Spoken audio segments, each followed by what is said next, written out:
Hello everybody, this is Andre, and today I wanted to show you my progress on my little educational project, Mineflat. So this is a game I've been developing in Python using Pygame. It's been 1.5 months, and I think it's about done, at least for this little development session. Okay, let's go. Okay, so here goes Mineflat. So this is a brand new world, and well, it works a lot like Minecraft. So you can explore the world. For now, it's just simple hills repeating at infinity. But then what's interesting is that you have all these blocks down there that you can place and build whatever you want. So for instance, well, let's do something really simple here. Just a basic bridge between these two hills. And why not just dig a tunnel under there? So here we go. It's a bit like creative Minecraft for now, you know.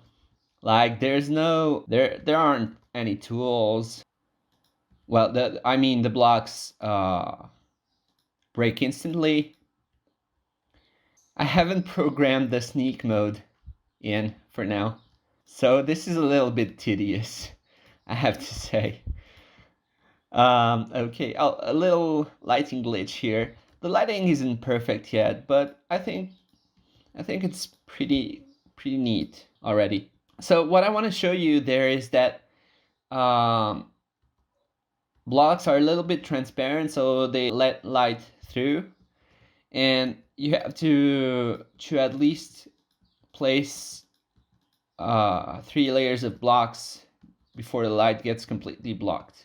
So just like this, you can see now that, well, you can't see anything anymore.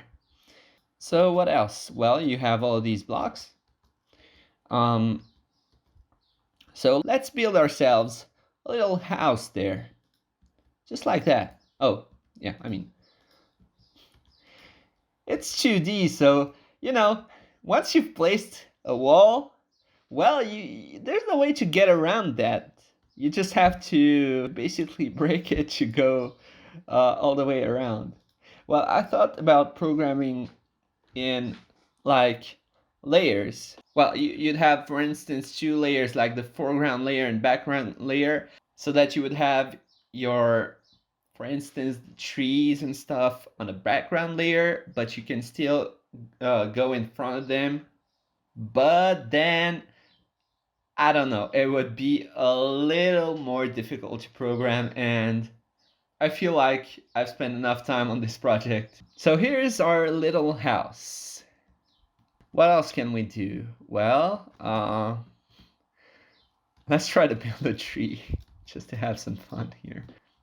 Okay, so this is our basic tree. I know, it doesn't look like much. So yeah, this is Mineflat.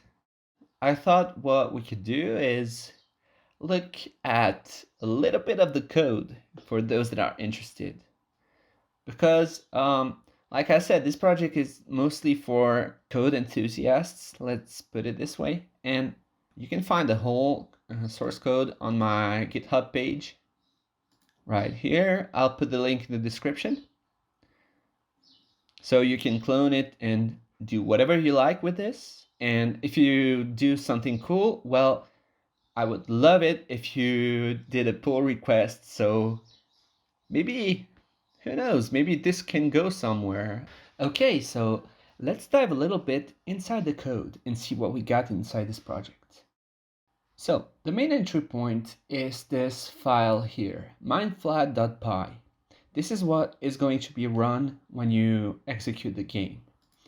So what this does is very simple. It just imports the game class, and well, it uses it as a context manager, which means that it's going to be initialized at the beginning of this with block, and is going to use its exit method when you exit this block. Inside the block itself, well, we got main loop that is executed. So let's take a quick look at this game class. So what it does is inside the init function, basically it creates the main objects that are going to be useful inside our game. So we got the world, we got the main player, and we got the camera, and also the hotbar. Well, then what it does is that it takes keyboard inputs, deals with requests to move the player, requests for jumps, requests for camera movement, and also takes mouse inputs that are going to be used to break or place blocks which are selected inside the hotbar. Then it applies player movements and asks for the graphics to be drawn. Okay, then we have outside of our main loop, we got the enter method. So this is executed right after the game is initialized. And it's pretty simple. It loads the game from disk. Then we got the exit method. And what it does is just the opposite. It saves the world to disk when you're exiting the game. Okay, what else have we got? Well, there's the world object. Okay, so what does this world do? Well, it deals with chunks, which have their own classes. It's the chunk class right here.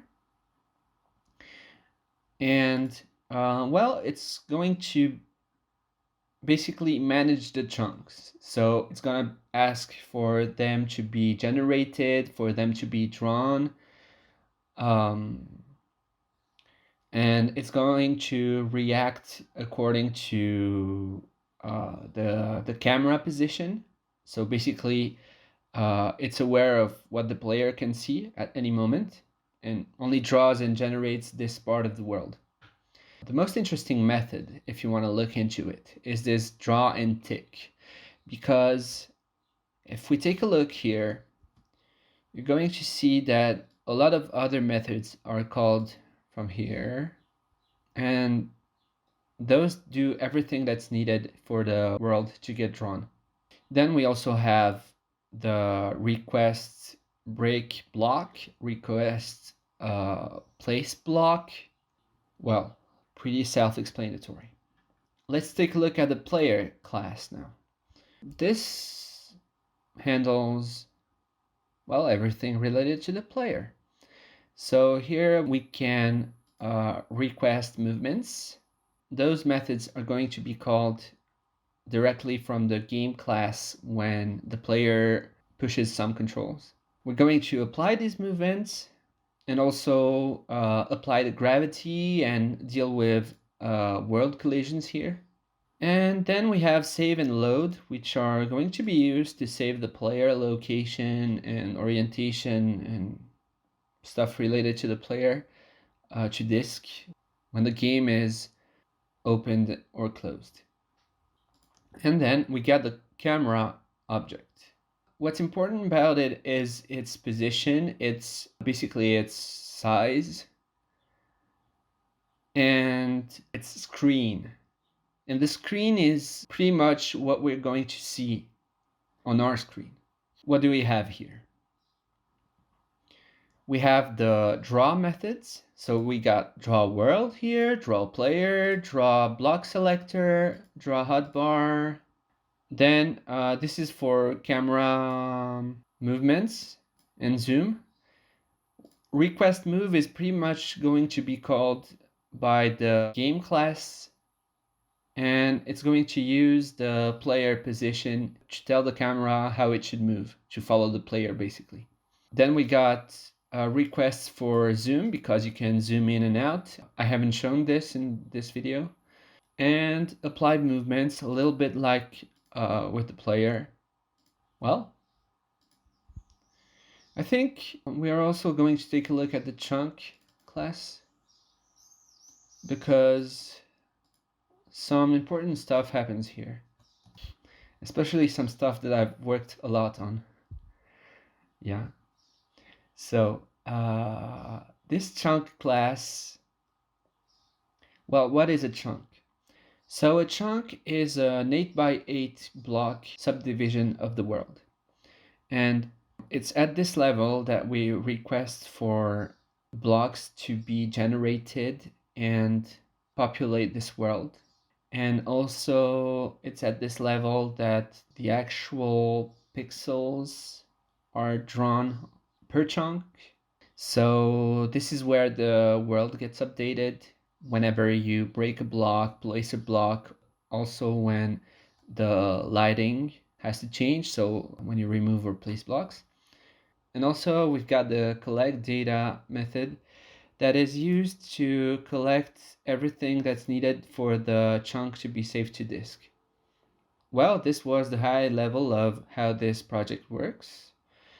If you're interested and you want me to dig a little bit more, well, ask me in the comments and I might just do that. Okay.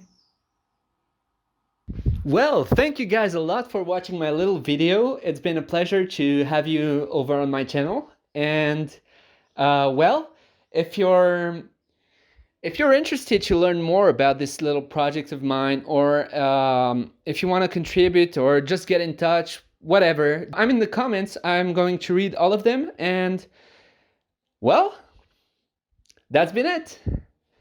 Thanks again. Bye bye.